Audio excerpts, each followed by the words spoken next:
Good morning, everyone. It is Dave and Bo is on top of the Weber grill. She is the grill master today. I think she just likes the fragrance of these beautiful paper white narcissus.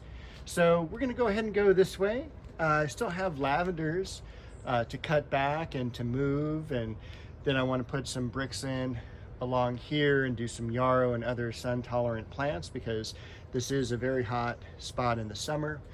Beautiful dwarf Eugenia back here, and it only took about 2 years to get that tall. I do need to top it and to begin shaping it a little bit better. I did cut it away from the air conditioning unit though. Back here I do have less and less plants because they have made it into the landscape. The Lycodium looking beautiful, and again, that's one of my favorite flowers for this time of year. It's literally the first things that bloom in the new year, and look at all those buds coming up on that one there. The begonia, Chamaecyparis primo, and beautiful lavender pansy. Cleaned up a little bit around the hose bib area here. Got rid of the weeds coming up and also the crepe myrtle leaves. In the fall or late summer, I guess end of August, early September, you'll see the Amaryllis belladonna flowers, the naked ladies that come up and bloom. And that's the pink trumpet-like flower. If you go back a few videos, you'll be able to see them even as a thumbnail because they're so striking. This is the time of year where their foliage comes up. So they're called naked ladies because it's just the flower bulb or the flower itself, and then the foliage comes up during this time of year and it dies off around May.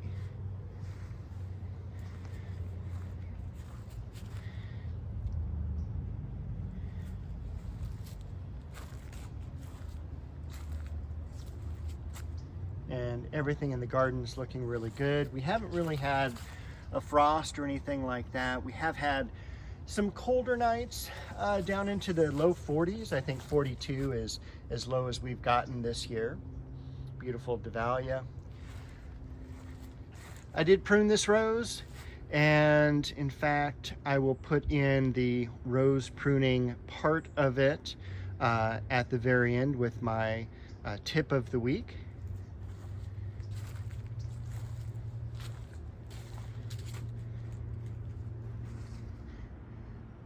My goal is to prune the fig this week, but I have been busy. I did prune the Japanese maple, which you can barely see up against the ivy there, but got rid of all the crossing branches, really cleaned it out nicely. And again, that's just been in the ground for not even a year. I got it for $60 at Home Depot. Shout out to Home Depot for that. And it was really a deal I couldn't pass up. I should have bought more, but I just didn't have space for them. And I'm gonna at least get one more of the darker leaf, and then hopefully they'll have some regular green leaf ones this year as well. Around the Chiananthus tree, or Kainanthus tree, Chinese fringe tree to us common people, I did prune it back, cut off all the remaining berries that were hanging from the tree, from the flowers, any crossing branches, and I also cut out all the lower limbs as well. So this has been in the ground since May. So we're looking at just about 7 months now. So it should be pretty established. I also straightened the trunk one more time and planted some gardenias around it. I will intermix some things, and I'm still going to kind of, like this area here will be part of this planter bed kind of triangle back in the corner, and then this will be a pathway in front of the trunk of the tree that was cut down. It was a liquid amber. I'm probably going to do something like a bird bath here or something maybe ornamental, and that kind of gives me a nice, you know, pad to work with. I did clean off some ivy from the fence as well. Gonna continue on with the new stakes off to the left. Make sure there's no gaping holes in the fence that have been open for years and years and years. There is Bo again. She's sneaking up on us, lion attack. I do need to move the dogwood tree, probably in the next couple weeks, find it a new home. The gigantic Hemananthus back there, I need to actually move that away from the juniper and also from the scilla that's going to be coming up along this railroad tie here. I did do some rose pruning as well. Got a few roses in this bed pruned back. I was also really excited to see all the new growth on the Dunes Valley thyme. We have a blooming rose here, and today is the 29th of December. So we've got, this is called Legend. It's not a commercial variety, it is a variety for florists. And then even a beautiful Rio Samba there, and a lone Shasta daisy in the back. I'll prune the crabapple tree in the next couple of weeks. We've got a tournament of roses back here, just in time for the tournament of roses in a couple of days. Also started pruning the plum tree. This is a grafted plum, but the problem with grafted trees, multi-grafted trees, I should say, is that there's going to be a dominant variety. Usually, if it's Santa Rosa and Satsuma, if I remember right, Santa Rosa is going to take over because that's just the more vigorous plant. Here, I had a Japanese variety that ended up becoming the dominant variety, which was fine because it's excellent tasting plum. And it's also kind of a yellow plum rather than the dark reds or purples that we normally see here in the States. And I also pruned this rose back and I moved it.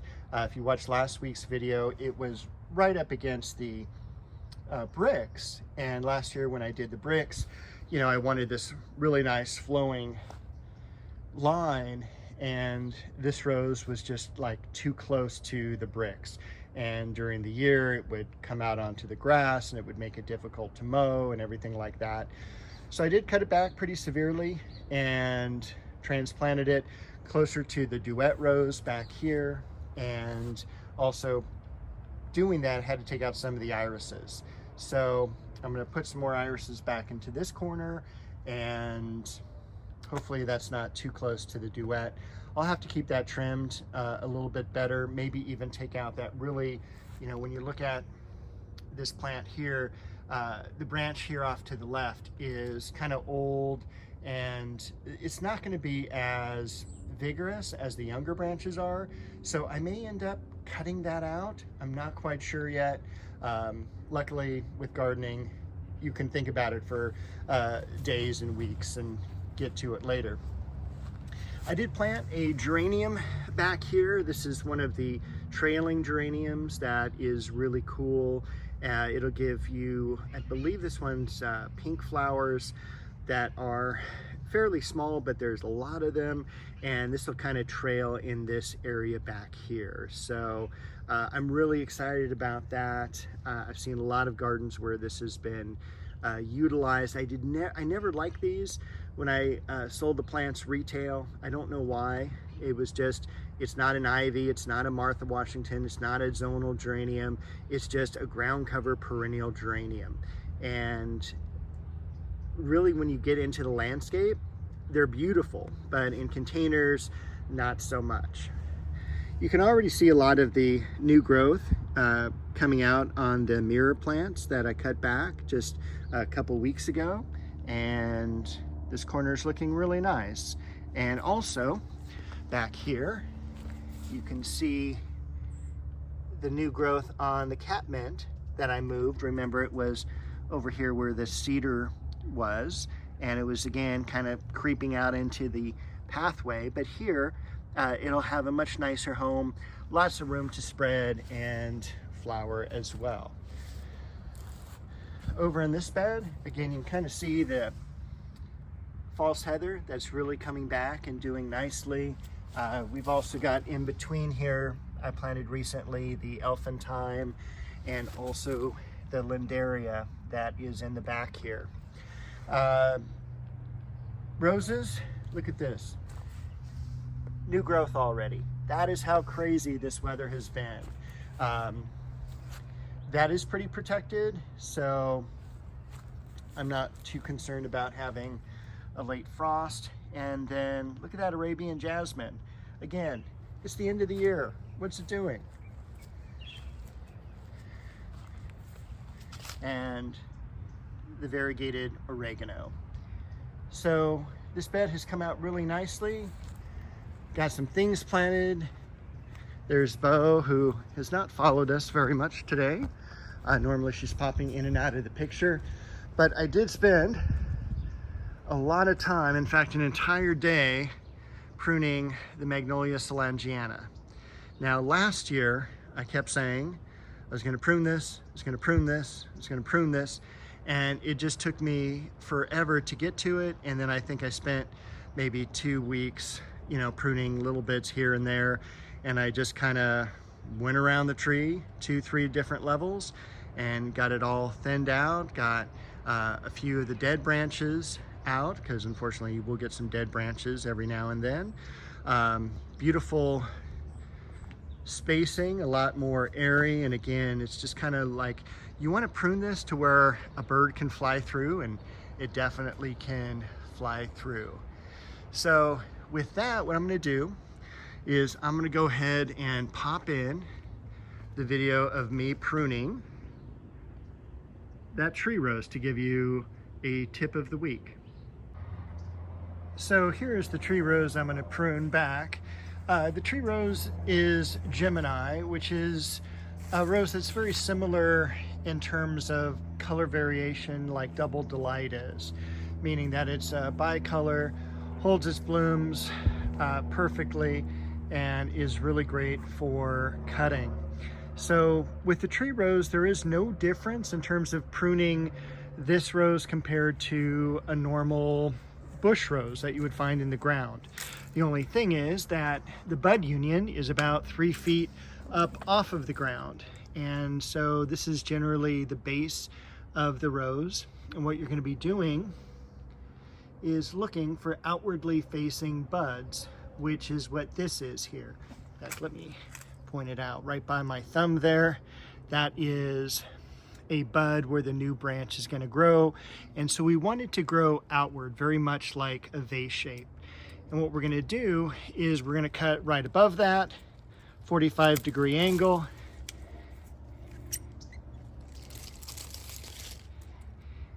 Tough to do that with one hand, and there is your finished cut. And so you're going to work your way around the rose bush just like that. You're going to take out anything like this.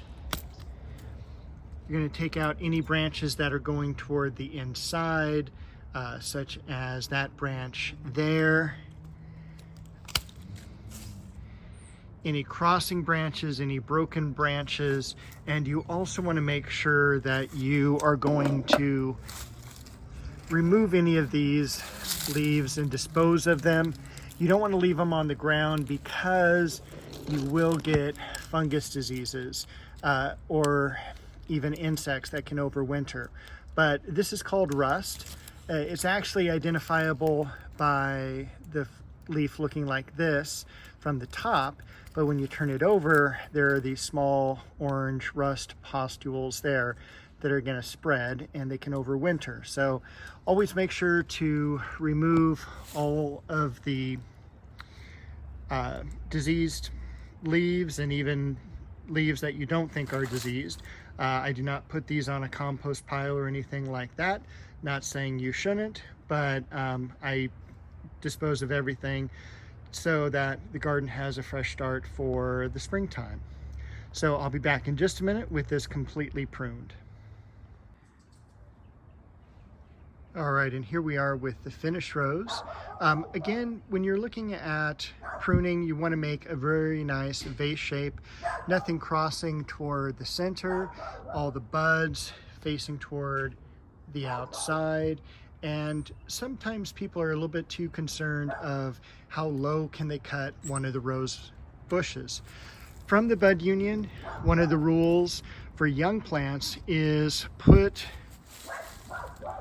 your pruner up against the branch there, and you generally don't want to go anywhere between pruner size from the bud union to the top of the stems. The younger roses, they can be pruned even a little bit more abruptly, a little bit more deeper. However, with this rose bush, you can tell by the bud union, it's about 10 to 12 years old. I don't want to do too much drastic of a pruning on it because as roses age, they're not going to respond as well to pruning. Keep in mind, an average rose bush is going to live around 25 years. So that is how you prune a tree rose. All right, and hopefully you enjoyed that and learned something. The other thing I want to pop in is my visit to M&M Nursery this week as well. So I am at M&M Nursery today in Orange.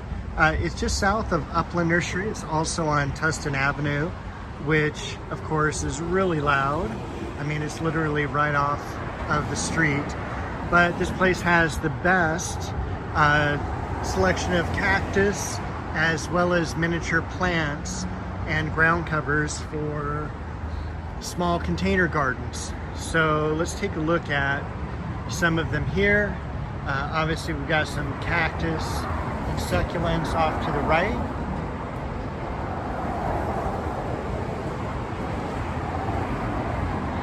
And then we also have some wonderful ground covers, things like Irish moss, different sedums, thyme, isotoma, Scotch moss, and of course Lindaria, which you just saw planted at my house earlier in the year.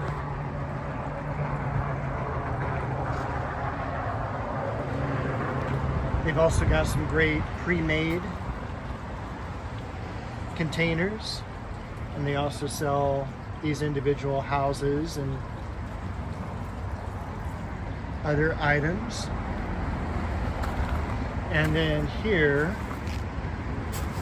are a lot of the miniature plants that you can put out for a small rock garden, a conifer garden, in containers. We've got some dwarf spruce, a lot of different junipers and chamaecyparis.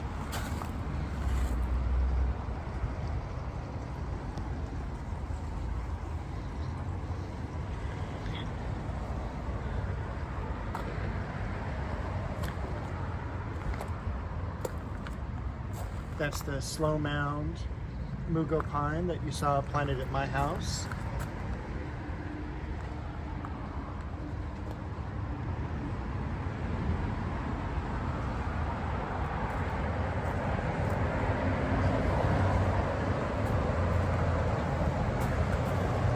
Some Wilma suppressus. Over here you can really see how the ground cover has taken off. This is also where I got the black mondo for that one section of my yard. Some 4-inch campanula. And look at that beautiful hanging basket of fish hooks, only marked at $25. So that's a really good deal. Again, they have a lot of great pre-made baskets, shade plants, and also some sun plants out here as well. But I want to show you some of the mature conifers that they've got planted around this one fountain over here. Excellent pathway.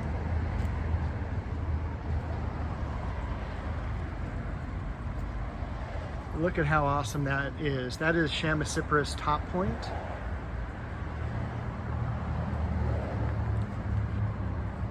And I'm not sure which varieties these are.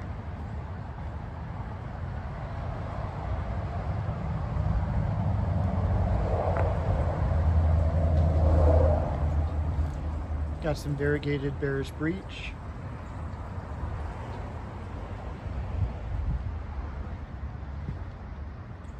Very cool fountain.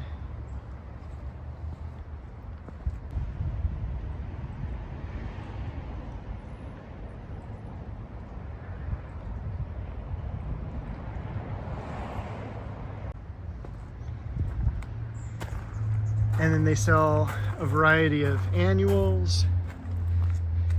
This is the week right before Christmas, so there's generally not a lot of people out shopping for plants this time of year. Look at that beautiful dianthus. Curly flowered pansies. Herbs and vegetables. And just a ton of cool things. Again, a lot of these hard to find, and you know, you're not going to find a better selection of plants from Isley Nurseries than this company has. So thanks for joining me on this quick walkthrough of M&M Nursery. All right, so this is what I ended up getting from M&M Nursery this week. And we're going to start off with this campanula here. That's going to go around the rose bushes and the first bed that I worked on. I've got, and I can never resist, the curly flowered pansies. Originally, I believe they were called Masterpiece Mix, maybe Majestic Mix, was the original name when they came out way back in the 80s. Then we've got this really cool viola that I'm going to put around the second bed of roses. And then I just really fell in love with the color of this Wandering Jew. And the variety here, Tradescant is the botanical name, and Nanook is the variety. And then over here, also something very, very fragrant are the carnations. They're very much kind of a, not a mint smell, but almost like a peppermint smell, if you can imagine that. A little peppery, and this is just a really great fragrance. And look at all those buds yet to open. So that's going to go in one of the sun beds, probably behind there. So we'll see how that goes. But anyway, that was what I got from M&M. All right, M&M is one of my favorite nurseries to go to, and it's a place I try to hit up every month or two. But with that, I will see you all next week with a new garden video.